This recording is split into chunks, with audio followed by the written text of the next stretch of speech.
We're into our financial slot this morning. If you've just joined us, very warm welcome to Expresso, live on SABC3. We can talk global economic recession, we can talk where to invest, property, not property, hedge funds. But the truth is, half of the world's population, 3 billion people, are living on less than $2.50 a day. That's less than 20 Rand a day. And they feel it where it hurts most, often in their stomach: hunger, starvation. So with us this morning again, Warren Wilkinson, our resident expert, talking about a crisis of note, and not the crisis we were talking about earlier. Yes. No, thanks, Mike. Thanks for having me. The crisis we're not going to be referring to is the results of the Proteas in the last couple of games, but we're rooting for the boys, and we know that they'll pull one off today. So they're going to rule St. George's Park. Absolutely. The crisis I want to refer to today is food. The problem with the cost of food. You know, global food prices raised or increased by 32% in the last 6 months of last year. Wow. So I don't know about you, but no, my salary didn't go by that. No. Exactly. What was your increase like? So, you know, it's for us to be able to keep pace with the rising cost of food stuff. You know, what is causing that to rise that dramatically? Well, we've seen recently in the news about the floods in Australia.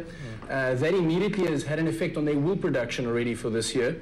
And with the embargoes that South Africa is trying to fight on the wool production with China, you know, we'll be the next player moving into that market, which is good for us, but it's not good for Australia. Sure. You know, floods in India has caused the onion price to go up by 40%.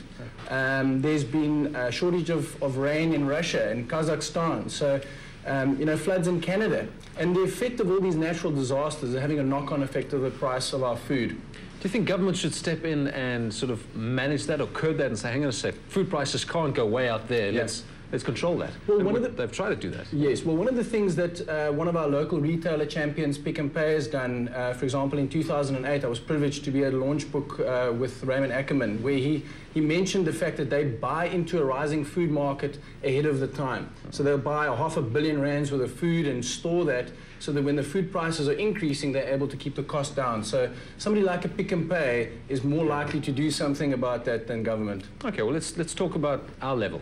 Yes. Right? We don't own retail stores or anything like that, but you and I on a day-to-day basis, what can we do to alleviate this food crisis and be wise about what we do with food? Well, one of the innovative things that I came across on the web is that IBM started a project back in 2004 already called the World Community Grid.